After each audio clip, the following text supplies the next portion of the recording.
시편 50편 오늘 본문은 1절에서 23절까지의 말씀입니다. 말씀이 좀 길기는 하지만 우리가 한번 전체적으로 쭉 읽어봐야 되니까 우리 함께 1절 말씀부터 함께 합독하시겠습니다. 전능하신 이 여호와 하나님께서 말씀하사 해 돋는 데서부터 지는 데까지 세상을 부르셨도다. 온전히 아름다운 시온에서 하나님이 빛을 비추셨도다. 우리 하나님이 오사 잠잠하지 아니하시니 그 앞에는 삼키는 불이 있고 그 사방에는 광풍이 불리로다. 하나님이 자기 백성을 판결하시려고 위 하늘과 아래 땅에 선포하여 이르시되 나의 성도들을 내 앞에 모으라. 그들은 제사로 나와 언약한 이들이니라 하시도다. 하늘이 그의 공의를 선포하리니 하나님 그는 심판장이시미로다. 내 백성아 들을지어다. 내가 말하리라. 이스라엘아 내가 내게 증언하리라. 나는 하나님 곧 내 하나님이로다. 나는 내 재물 때문에 너를 책망하지는 아니하리니 내 번제가 항상 내 앞에 있음이로다. 내가 내 집에서 수소나 내 우리에서 수염소를 가져가지 아니하리니 이는 삼림의 짐승들과 뭇 산의 가축이 다 내 것이며 산의 모든 새도 내가 아는 것이며 들의 짐승도 내 것이미로다. 내가 가령 줄여도 내게 이르지 아니할 것은 세계와 거기에 충만한 것이 내 것이미로다. 내가 수소의 고기를 먹으며 염소의 피를 마시겠느냐. 감사로 하나님께 제사를 드리며 지존하신 이에게 내 서원을 갚으며 환난 날에 나를 부르라. 내가 너를 건지리니 내가 나를 영화롭게 하리로다. 악인에게는 하나님이 이르시되 내가 어찌하여 내 율례를 전하며 내 언약을 내 입에 두느냐. 내가 교훈을 미워하고 내 말을 내 뒤로 던지며 도둑을 본즉 그와 연합하고 간음하는 자들과 동료가 되며 내 입을 악에 내어주고 내 혀로 거짓을 꾸미며 앉아서 내 형제를 공박하며 내 어머니의 아들을 비방하는도다. 내가 이 일을 행하여도 내가 잠잠하였더니 내가 나를 너와 같은 줄로 생각하였도다. 그러나 내가 너를 책망하여 내 죄를 내 눈앞에 낱낱이 드러내리라 하시도다. 하나님을 잃어버린 너희여 이제 이를 생각하라. 그렇지 아니하면 내가 너희를 찢으리니 건질 자가 없으리라. 감사로 제사를 드리는 자가 나를 영화롭게 하나니 그의 행위를 옳게 하는 자에게 내가 하나님의 구원을 보이리라. 아멘. 아삽의 시입니다. 아삽은 다윗이 성전의 찬양대 지휘자로 임명했던 사람이라고 밝히고 있습니다. 그리고 어제에 이어서 오늘도 시편 50편은 법정에서 하는 재판장이신 하나님, 그리고 피고는 어제는 유다 백성이었고 오늘은 우리가 되겠습니다. 그래서 한 장의 어떤 기소장, 판결문처럼 하나님께서 오늘 시편 50편의 말씀을 이야기하십니다. 먼저 전체적인 개요를 보면 1절에서 6절까지는 하나님이 심판자셔서 하나님이 강림하셔서 피고와 그리고 증인을 소환하시는 게 1절에서 6절까지 기록되어 있고요. 그리고 7절에서 15절은 형식적인 예배를 하나님께서 지적하시고, 그리고 16절에서 23절까지는 위선적인 삶을 지적하십니다.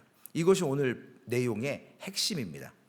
하나님께서 피고와 증인을 소환하고 우리가 드리는 이 예배가 형식적이다. 그리고 또한 위선적인 삶을 산다. 이것이 본문의 내용입니다. 오늘 1절 말씀에 보면 구약에 나오기 쉽지 않은 내용이 나옵니다. 전능하시니 여호와 하나님께서, 히브리어에 하면 엘로힘 여호와. 구약의 사람들은 감히 여호와의 이름을 함부로 부를 수가 없었어요. 그 소리를 내는 것조차 하나님에 대한 두려움이었고, 그래서 절대로 그들은 될 수 있으면 여호와를 피하려고 해서 구약에 보면 어떤 곳은 엘, 그리고 어떤 곳은 엘로힘, 아도나이 이런 식으로 해서 여호와를 다른 표현으로 많이 기록해 놨습니다. 오늘 엘이라는 것은 이스라엘 백성들 구약의 가나안 땅에 살았던 사람들이 가장 높은 신을 부를 때 호칭하는 내용과 거의 흡사한 것이 엘이에요. 엘. 그러니까 신 중에 최고의 신을 엘이라고 합니다. 엘로힘은 창조주 하나님의 그 권능을 드러내는 것이 엘로힘이고요. 여호와는 우리가 아는 것처럼 하나님께서 이스라엘 백성들과 언약을 하셨고 그 언약을 맺으셔서 구원하셔서 우리의 구원자 하나님이 되신다라는 것이 여호와. 그래서 우리말로 다시 번역을 전능하시니 여호와 하나님께, 이것을 우리말로 번역을 하자면 최고의 신이신, 발음이 안 되네요. 최고의 신이신, 천지를 창조하신 전능하신 하나님, 그의 백성과 언약을 맺으신 여호와께서 말씀하시니라. 이게 원래 해석하면 이런 내용이 됩니다. 하나도 아니고 하나님을 엘로힘, 여호와 3종 세트로 감히 여호와라는 이름을 부를 수 없었던 그들이 재판장이신 하나님을 지금 이렇게 표현을 하고 있습니다. 그리고 하늘과 땅을 이제 소환합니다. 왜냐? 하늘과 땅이 인간이 지은 모든 죄를 보고 알고 있는 증인과 같은 역할을 하는 것이거든요. 하늘과 땅이 모든 죄악을 보았기 때문에, 알고 있기 때문에 증인으로 소환하는 것입니다. 그리고 2절 3절에 보면 하나님의 불, 하나님의 빛, 광풍, 광야 여정에서도 구름 기둥과 불 기둥으로, 때로는 시내산에 정말 산 꼭대기가 탈 정도로 하나님께서 그런 임재를 하시는 모습을 성경은 빛이나 그리고 불이나 광풍으로 하나님을 묘사하고 실제로 그러한 임재 가운데 있었던 모습입니다. 이제 증인도 있습니다. 그리고 재판장이신 하나님도 계세요. 이제 누구를 부르냐면 피고를 부르는 거죠. 피고를 소환하는 거죠. 어제와 그 똑같은 말씀이에요. 5절 말씀에 보면 피고가 누구냐면, 어제는 유다 백성들이었거든요. 오늘은 나의 성도들을 내 앞에 모으라. 피고가 안 믿는 인간들이 아니라는 거예요. 믿는 사람들이라는 거예요. 이게 참 아이러니기도 하지만 우리의 모습이라고 생각할 수 있습니다. 피고, 즉 하시드라고 하는, 성도라고 하는 히브리 말, 하나님께서 지금 죄인을 부르시는데 법정에서 언도하시려고 우리의 모든 증인들을 세우고 우리의 모든 것을 아는 상황 가운데 심판할 사람을 부르는 게 아니라 나의 성도들을 부르신다는 거죠. 하나님의 심판의 대상이 세상이 아니라 교회이자 그리스도인이자 우리 성도라는 것, 여기에 오늘 핵심이 있습니다. 하나님께서 첫 번째 나의 성도들에게 언도하시는 내용이 뭐냐면, 너희의 잘못이 뭐냐면 첫 번째로 형식적인 예배라는 거죠. 우리가 지금도 예배를 합니다. 어제도 했어요. 매일 아침에 새벽 예배를 하고 여러분 각자의 삶의 가정과 처소에서, 직장에서, 범사에서 매 순간마다 하나님 앞에 예배해요. 간절히 나아갑니다. 그런데 그 형식적인 예배를 오늘 하나님은 싫어하신다라는 거예요. 8절 말씀에 보면 분명히 제사 때문에 말씀을 하십니다. 나는 내 재물 때문에 너를 책망하지는 아니하리니 내 번제가 항상 내 앞에 있음이로다. 예배 드리는 거 좋다 이거예요. 그런데 그 예배가 형식적이고 외형적인 것을 하나님이 지금 질타하시면서 그런 예배 드리지 말라라는 거예요. 성도님들 제일 듣기 싫어하는 말이 뭐죠? 지적하는 거 싫어하잖아요. 저도 마찬가지입니다. 저도 누군가 제가 제 성품이나 제 삶, 제가 했던 언어와 행동, 진실인데 그걸 딱 얘기할 때 기분이 팍 상해요. 사람의 그 본성이거든요. 우리가 하나님 앞에 나의 사랑하는 백성들에 대한 죄를 딱 얘기할 때 순종해야 돼도 불구하고 억합니다. 반감이 들어요. 왜냐? 우리는 하나님의 말씀으로 입혀지긴 하지만 본성이 남아있기 때문에 먼저 본성이 반응하거든요. 그래서 누군가가 직면하면서 진실을 딱 얘기할 때 기분 나쁜 거예요. 지적질하는 자체가 싫은 거예요. 나도 나를 알기 때문에 니들이 뭔데 감히 나한테 이런 얘기를 해. 기분 나쁜 겁니다. 오늘 하나님께서 그 기분 나쁘지만 책망하는 것은 재물 때문이 아니라는 거예요. 그 드리는 예배가 제사도 드렸고 예물도 드렸지만 공허한 예배, 마음이 없는 예배, 진실하지 않은 예배, 그 형식적인 예배를 통해서 하나님은 꾸짖으시는데 진정성이 없다라는 거예요. TV를 가끔 보면 무슨 버라이어티 예능쇼라고 해서 이런 것들을 이렇게 볼 때 진정성 있게 해야 된다는 거예요. 어차피 이야기를 하고 사람을 웃기는 거지만 뭐 이렇게 가식적으로 꾸며서가 아니라 자연스럽게 진짜 있는 상황에서 진실을 대해야 시청자들도 좋아한다라는 거죠. 마찬가지입니다. 하나님이 왜 이 예배를 이들의 모습을 싫어했느냐? 바로 이방 종교들의 신의 기분을 맞춰주기 위해서 예물을 드렸고 제사했던 그 습관을 그대로 하나님 앞에도 갖고 왔어요. 하나님의 예배는 달라야 되거든요. 하나님이 우리를 하나님의 생각으로, 말씀으로, 철학으로 우리에게 우리의 삶을, 죄의 삶을 바꿔나가게끔, 그래서 하나님의 백성으로 만들어 가시고 빚어 가시고 내 뜻이 옳지 않다라는 거예요. 내 방법이 틀렸다라는 거예요. 하나님의 생각과 하나님의 철학과 원칙, 기준으로 우리를 이끄시기 위해서 기준되는 말씀을 주셨는데 그거 싫다는 거죠. 믿는 거 좋다 이거예요. 따라는 가겠다 이거예요. 그러나 속박하지 말고 억압하지 말고 내 맘대로 좀 내버려 두라는 거예요. 내가 따라갈 테니. 오늘 제사의 형식과 이 예물을 드리는 것으로 이방 신들은 기뻐한다고 착각했고, 그것을 통해서 또한 그들을 우상신을 기분 좋게 해주면 나에게 복을 준다는 그러한 잘못된 생각을 기독교에도 하나님의 성도들이 똑같이 하나님께 이 물질을 드려야 하나님이 기뻐할 거고 나를 복 줄 거고, 그러기 때문에 한마디로 얘기하면 뇌물과 같은 거라는 거죠. 어제는 담보가 나왔었죠. 부자들이, 같은 공동체가 무너지고 가난한 동료들이 빚을 갚지 못하니까 나는 필요 없어요. 부자기 때문에 다 있습니다. 그러나 가난한 사람이 꼭 필요한 그것을 뺏어서 쓰지도 않을 거며 집에, 죄송스러운 표현이지만, 처박아 두는 거예요. 거들떠도 안 봐요. 하찮거든요. 근데 왜 그렇게 할까요? 다른 사람이 또 빚을 안 갚기 때문에 본보기를 보이는 거예요. 오늘 이스라엘 백성들이 드리는 이런 예배와 형식적인 예물은, 뇌물은 뭐죠? 상대방을 기분 좋게 해주는 거거든요. 그래서 어떤 이익을, 편차를 취득하기 위한 목적으로 하는 겁니다.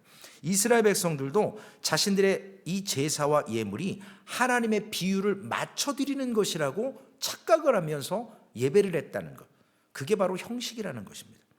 그래서 이런 마음으로 드리는 예배와 이런 예물들은 하나님을 모독하는 거라고 하나님은 말씀하십니다. 그렇기 때문에 너희들의 헌금 때문이 아니라는 거예요. 너희들의 재물 때문이 아니라는 거예요. 그 마음 가운데 진짜 중요한 것은 감사가 없다라는 거예요. 뇌물이라는 겁니다. 하나님께서 주시는 모든 것, 이 땅의 모든 것, 심지어 우리까지도, 우리가 예수를 믿고 보니 나 역시도 하나님의 것이라는 것을, 하나님께로부터 왔다라는 것, 그래서 공급자가 하나님이라는 것을 늘 망각합니다. 오늘 9절 말씀에 다시 보면, 내가 내 집에서 수소나 내 우리에서 수염소를 가져가지 아니하리니, 한마디로 필요 없다라는 거예요. 하나님이 물질이 없어서 헌금 드리라는 게 아니라는 거거든요. 그러면서 10절 12절 말씀에 보면 하나님께서 하나님의 것을 드린다고 떠벌리는 자들, 뇌물을 드린다고 착각하는 자들에게 말씀하시는 거예요. 이거 다 내 거다. 너네 거 아니라는 거예요. 내가 공급자고 내가 창조했고 너희들이 생각하는 그 수준의 것이 아니라 이 모든 것 다 내 거기 때문에 너희들이 굳이 재물 드린다고 내 앞에서 으쓱으쓱대고 그거 몇 푼 준다고 내가 기뻐할 것 같냐? 아니라는 겁니다. 그러면서 이교도들에게 배웠던 이러한 방식과 이러한 모든 것들, 하나님을 모독하는 것이라고 하나님께서 언도하시는 겁니다. 그래서 형식적인 예배를 버리라. 이건 하나님을 섬긴다고 하는 것이 아니라 오히려 하나님을 조종한다라고 표현하는 게 맞을 정도입니다. 오늘 본문 14절에 보면 이제는 이들에게 하나님께서 허망한 예배, 형식적인 예배가 아니라 오늘 설교의 제목처럼 그 진정한 예배, true worship, 진정한 참된 예배가 무엇이냐는 거예요. 14절 말씀에 감사로 하나님께 제사를 드리며 지존하신 이에게 내 서원을 갚으며. 제사와 예배는요, 우리가 믿음을 드러내는 모습이에요. 수단이에요. 제사와 이 예배는 바로 우리의 믿음을 표현하는 거거든요. 이것이 한마디로 얘기하면 confession, 신앙의 고백이에요. 또 다른 말로는 우리의 아이덴티티가 뭔지를 드러내는 게 예배라고요. 이 사람이 믿음이 있냐 없냐, 감사가 들어간 예배. 그러므로 감사로 하나님께 제사를 드리며, 구약의 감사의 제사는 화목제물과 함께 공중 앞에서 내가 하나님의 은혜를 이렇게 받았습니다 라고 찬양하며 성전에 올라가서 드리는 예배와 같이 그런 예배를 드렸었어요. 그런데 점점 이방신들을 섬기는 그러한 예배 형식으로 빠져버렸습니다. 어제 이스라엘 백성들의 여자들이 21개의 장식품을, 액세서리를 몸에 사치를 부리며 저들이 이전에 누리지 못했던 부를 누리고 사치를 누리는데, 그게 중요한 게 아니고 그들에게 빠져있는 게 하나님의 스피릿, 영이었거든요. 그들은 이제는 온유함이나 거룩함을 잃어버렸거든요. 그렇기 때문에 부자로 살아가는 것, 사치하는 것을 미워하시는 게 아니라 그런 것 누려도 되지만 하나님의 거룩함과 여러분들이 누려야 될 그러한 은혜와 하나님 앞에 온유함으로, 겸손함으로 있어야 될 것이 빠졌기 때문에 그걸 지적하시는 거거든요. 우리의 예배가 어떻습니까? 매주를 드리는 예배. 저도 목사지만 설교하는 대로 저도 절대로 살지 못합니다. 그러나 날마다 성질 죽이려고 하고 나는 죽고 예수로 살려고 잠시 한 번 더, 하나님 이럴 때 어떻게 해야 될까요? 내 본성으로 반응하지 않으려고 사는 거거든요. 설교하는 거거든요. 여러분 들으라고 하는 거는 2차적인 거예요. 늘 목사, 다른 목사님은 모르겠어요. 근데 제가 보기에는 사무엘 목사님이나 저나 포커스가 나 자신이 먼저인 것 같거든요. 왜냐? 여러분 들으라고만 한다 그러면 강단에 서지 말아야 되거든요. 참된 예배를 과연 우리가 드리고 있는가? 이것을 과연 하나님께서 증거를 내밀어라, 입증해라 라고 할 때 우리가 어떻게 참된 예배를 드린다라고 말씀드릴 수 있을까요? 과연 우리에게는 형식적인 게 없을까요? 우리에게는 물질 드린다고 해서 다 했다라고 착각하지 않을까요? 중요한 것은 감사의 제사를 드리라는 거예요. 스펄전 목사는 이 본문 말씀을 가지고 이렇게 해석을 했습니다. 너희 영혼이 내게 사랑과 감사를 표현할 때에만 나는 너희의 제물을 받아들일 것이다. 기억하여라. 하나님의 선하심을 기억함으로 말미암아 사랑의 감정이 제물의 본질이요 의미이자 정수인 것을. 그러니까 감사가 있어야 예물도 의미가 있는 거고 예배도 의미가 있는 거라는 거예요. 그런데 감사가 빠져버리면 예배고 형식이고 물질이고 다 소용없다라는 것이. 15절 말씀, 우리가 너무나도 암송하고 막 갖다 붙여놓고 하죠. 환난 날에 나를 부르라. 내가 너를 영화롭게 하고. 건질이다. 먼저 그러시잖아요. 환난 날에 나를 부르라. 내가 너를 건지리니 내가 나를 영화롭게 하리라. 환난 날에 나를 부르라. 간구하는 거거든요. 내가 너를 건지리니 응답해 주시는 거예요. 우리가 기도하면 하나님이 응답하신대요. 그리고 나를 영화롭게 하리라. 우리가 감사하라는 거예요. 이것이 하나의 패턴이거든요. 신앙생활에 간구하고 응답을 받고 감사하는 이 사이클이 계속 돌아가야 되거든요. 그런데 거기에 감사가 딱 빠져버리면 기도해요. 응답을 받아요. 감사가 없어요. 그러면 이건 올바른 것이 아니라는, 믿음에서 드러나는 삶이 아니라는 것을 오늘 지적을 하고 있습니다. 두 번째, 첫 번째는 형식적인 예배였고요. 이 두 번째 정죄 하시는 명목이 뭐냐면 나의 백성들의 위선적인 삶이라는 거예요. 그것을 고발하는 거예요. 순서가 중요해요. 간구했고 응답받아서 감사한다. 이것이 무너지면, 이 순서가 없으면 우리의 기준이 뭐냐는 거죠. 예수 믿기 전에는 내 맘대로 사는 거예요. 그러나 예수를 믿고 내가 영원한 생명을 소유하게 된 은혜를 알면서 기준이 내가 아니라 하나님이시라는 거. 나의 삶의 방법이 내 뜻대로가 아니라 하나님의 방법으로 점점 어저스트 해가는 거예요. 조종해서 하나님 편으로 맞추는 거거든요. 주파수를 맞추듯. 우리가 하나님에 대한 예배가 무너졌다? 삶은 당연히 무너지는 거예요. 그래서 예배에서 우리가 하나님 앞에 간구하고 응답받고 감사함으로 나아가지 못하는 예배는 다 무너지는 예배예요. 다시 수축해야 돼요. 완전히 무너뜨려서 다시 빌드업 해야 되는 겁니다. 우리가 예배를 드리며 하나님의 말씀을 들으며 본성이 드러나거든요. 내 뜻대로 하고 싶거든요. 아, 그래, 너는 짓거려라. 나는 내 맘대로 산다. 인간적으로 반응하는 거예요. 그게 본성이에요. 그러나 말씀을 통해서 말씀이 우리에게 심겨져서 어렵게 싹이 터지고 뿌리가 굿 내려가고 잎사귀가 올라오면서 줄기가 올라오면서 하나하나 열매를 맺어갈 때 우리의 방법, 우리의 생각을 하나씩 드랍하는 겁니다. 내려놓는 겁니다. 오늘 예배가 무너지면 삶이 무너진다는 걸 명확히 보여주는, 어제는 나봇의 포도원의 비유였지만 오늘은 가인의 예배를 보잖아요. 가인의 예배가 하나님께 받아들여지지 않아요. 아벨의 예배만 받아들여져요. 왜 안 받아들였는지, 농사를 지었다고, 피가 없었다고, 그건 다 헛소리고요. 중심이 없었어요. 형식적인 예배였다고요. 성경은 자세히 얘기하지 않아요. 그러나 그 뉘앙스가 그래요. 가인의 예배는 그냥 매일 드리는 예배였던 거라는 거죠. 어떤 품목이 중요한 게 아니에요. 어떤 재물이 중요한 게 아니에요. 그래서 마음이 없는 예배를 드려서 하나님이 거부하셨어요. 그러니까 화가 나서 동생 죽여버립니다. 오늘 그 동생을 죽이고 가인이 살았던 모습은 악이 어디서부터 시작되느냐는 거예요. 죄가 어디서부터 발했어요. 가인의 예배에서 시작된 거거든요. 그게 진정한 예배였다면 하나님이 받으셨겠죠. 뭐라고 아벨만 받으셨겠냐고요. 하나님이 기준이 있거든요. 형식적인 예배였어요. 믿음 없이 드리는 예배였다라는 거죠. 그 믿음 없이 드린 예배는 무너지게 돼 있어요. 그냥 무너지는 게 아니라 삶이 함께 무너집니다. 우리 입술에 왜 부정한 말이 나오고 불평이 나오고 원망이 나오고 왜 트집 잡고 왜 이렇게 말꼬리 잡고 늘어질까요?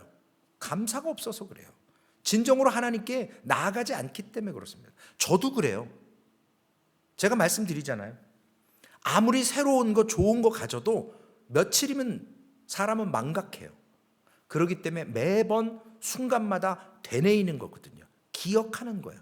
한 며칠 잊어버리다가도 어떤 사건과 계기를 통해서 아니지, 개구리 올챙이적 생각 못하면 안 되지, 다시금 내가 지금 누리는 것 너무나도 감사하다라고 고백하는 거예요. 계속 내 머리가 망각하기 때문에. 오늘 16절 말씀에 보면 악인에게는 하나님이 이르시되 내가 어찌하여 내 율례를 전하며 내 언약을 내 입에 두느냐라고 하나님이 말씀하십니다. 악인에게는, 여기 악인이 누구예요? 아까 5절에 하나님께서 피고인을 소환하는데 나의 백성들을 내 앞에 세우라 그랬거든요. 악인이 하나님의 백성이에요. 우리예요. 우리가 악인이라는 걸 어떻게 아냐? 내 율례를 전하고 내 언약을 내 입에 두면서도 삶은 전혀 안 바뀌는 거예요.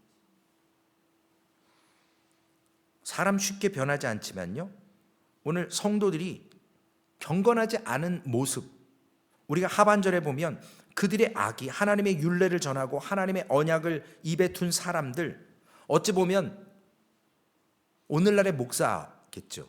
저의 모습이겠죠. 선지자겠죠. 어제로 얘기하면 선견자겠죠. 하나님을 알면서도 하나님의 율례를 알고 그 언약을 알면서 그걸 전파하면서 나는 안 변하는 거예요. 이게 우리가 이제 세상적으로 얘기하면 고래심줄인 거죠. 세상 다 바뀌어도 나는 안 바뀌겠다는 그런 철두철미한 의지를 가지고 하나님의 말씀에 반응하지 않겠다는 거죠. 그래서 18절에서 20절까지 도둑을 본즉 그와 연합하고 간음한 자들과 동료가 되며 내 입을 악에게 내어주고 내 혀로 거짓을 꾸미며 앉아서 내 형제를 공박하며 내 어머니의 아들을 비방하는도다.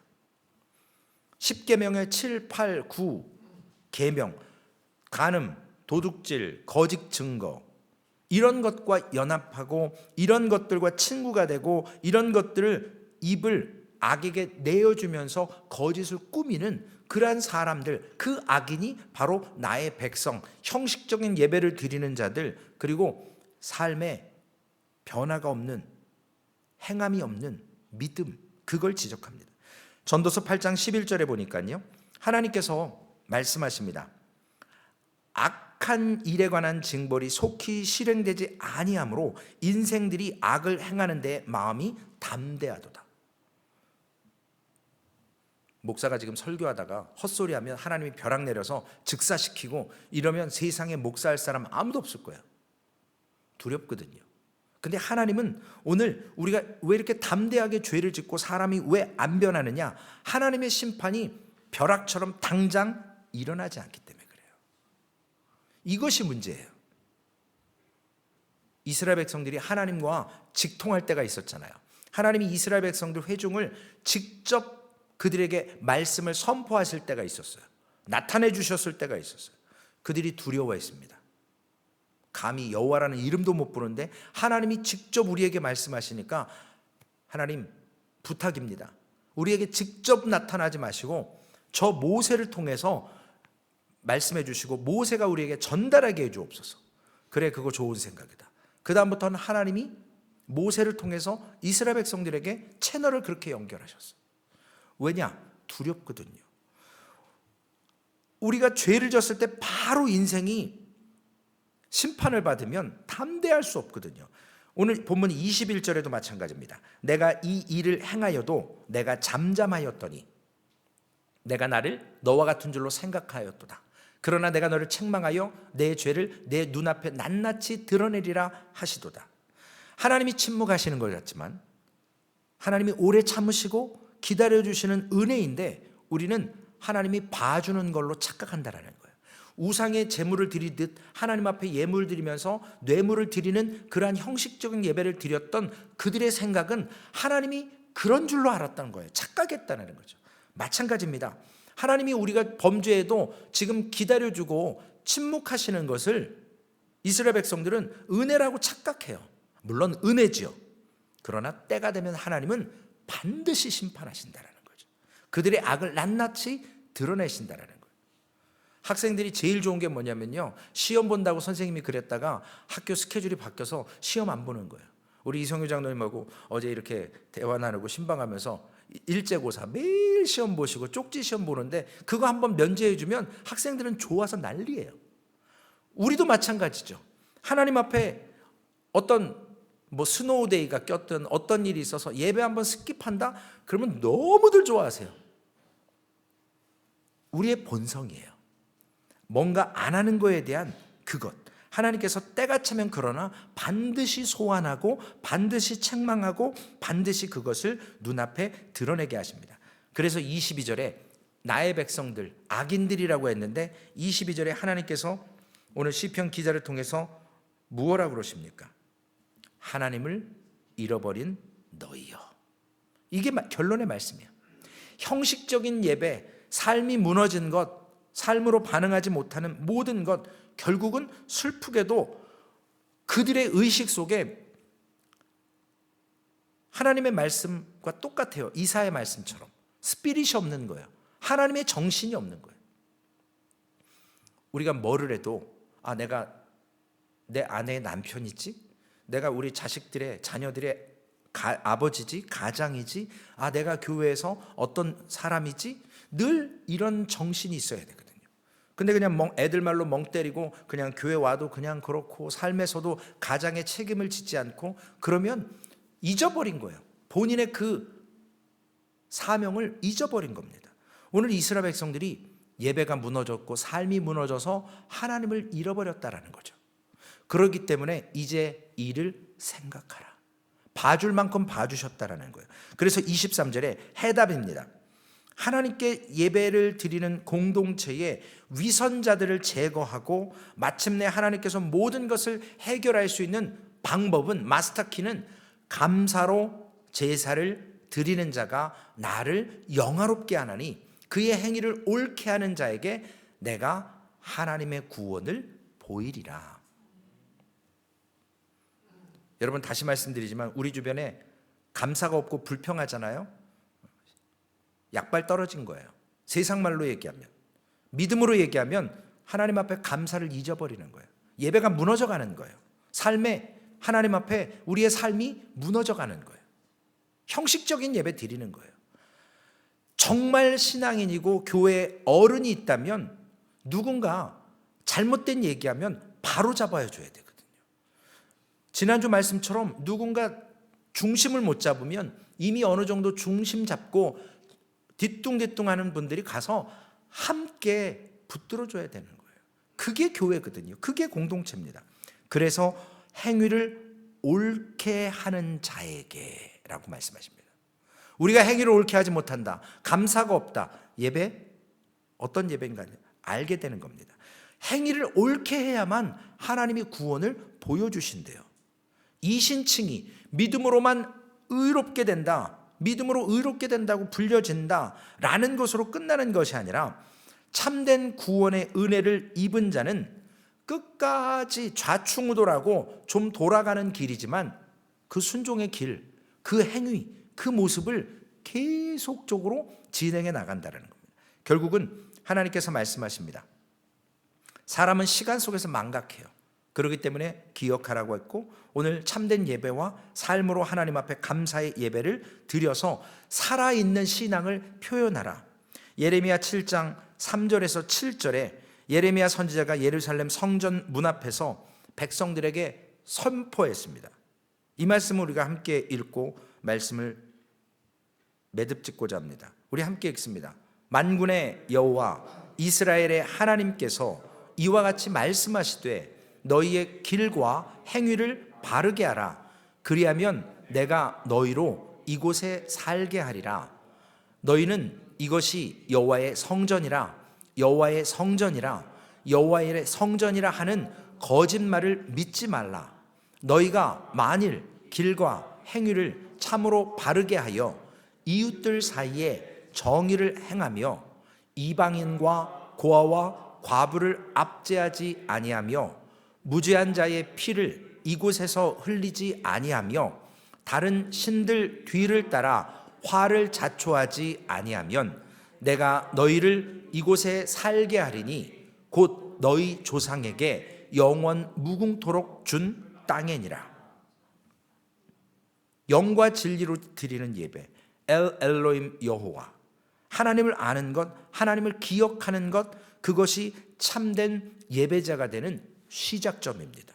오늘 감사로 제사를 드리는 자가 나를 영화롭게 한다고 그랬습니다. 오늘 우리의 예배 가운데 물론 에브리데이 어떻게 하나님은 민수기가 새벽에 우리가 민수기 말씀 보시지만 하나님은 신명기 완전한 예배를 원하지 않으세요. 완벽한 예배를 원하는 게 아니라 우리가 마음을 담는 예배를 원한다고요. 마음을 담는 것. 그 예배가 진정한 예배입니다. True worship.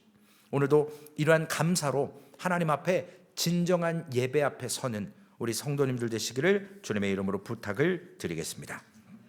살아계신 아버지 하나님, 하나님께서 우리에게 간구하게 하시고 응답하시고 그 응답에 감사하는 삶의 패턴을 통해서 기도할 수 있는 힘과 은혜를 주시고 삶의 공급자 되심을 깨닫습니다.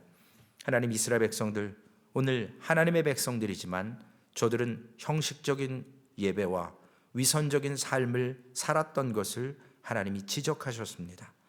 감사로 예배하지 않으면 하나님이 물질이 없어서 우리가 하나님을 동냥하듯 헌금 드리는 것이 아니라 천지 만물이 하나님의 것임을 우리에게 말씀하셨고 우리에게 하나님 감사로 나오라고 말씀하십니다. 오늘 우리가 드리는 이 예배 그리고 내일 드려지는 주일 예배를 통해서 하나님 우리의 삶에 혹시 우리 주변에 아버지 하나님 정말로 감사가 없는 영혼들 있지 않는가 살피게 하시고, 우리가 아버지 하나님 부정적인 말이 아니라 긍정적인 말로 하나님의 도우심으로 하나님의 힘과 능력으로 엘로힘 여호와 그 하나님께서 우리의 공급자 되어주시고, 우리에게 아버지 하나님 감사로 그리하여서 우리의 인간적인 생각이나 부정적인 모습들 행위들 하나님 내려놓게 하여 주옵소서. 오늘도 그 하나님을 바라보며 감사로 예배하는 사랑하는 성도들에게 하나님께서 아버지 하나님 영화롭게 아버지 하나님 우리가 감사로 나아갈 수 있도록 붙들어 주신다고 말씀하셨사오니, 오늘 이 하루도 하나님 우리의 감사의 삶을 살아가게 하여 주옵소서. 아버지 하나님, 이 누군가에게 오늘이 마지막 날입니다. 어떤 사람은 오늘 인생을 마침표를 찍습니다. 그러나 하나님께서 오늘 우리에게 새로운 한 날을 허락하셨사오니 이것은 너무나 당연한 날이 아님을 깨닫게 하여 주옵소서. 내일 하나님 우리를 부르실 줄 모릅니다. 그러기에 날마다 매 순간마다 하나님 앞에 감사하며 하나님의 말씀을 청종하며 나아가야만 하나님 참된 신앙인의 삶을 누릴 수 있습니다. 주님 붙들어 주옵소서. 함께 하실 줄로 믿고 우리 구주 예수님의 이름으로 기도 올리옵나이다. 아멘. 하늘에 계신 우리 아버지여, 이름이 거룩히 여김을 받으시오며 나라에 임하옵시며 뜻이 하늘에서 이루어진 것 같이 땅에서도 이루어지리이다. 오늘날 우리에게 일용할 양식을 주옵시고 우리가 우리에게 죄 지은 자를 사하여 준 것 같이 우리의 죄를 사하여 주옵시고 우리를 시험에 들게 하지 마옵시며 다만 악에서 구하옵소서. 대개 나라와 권세와 영광이 아버지께 영원히 있사옵나이다. 아멘.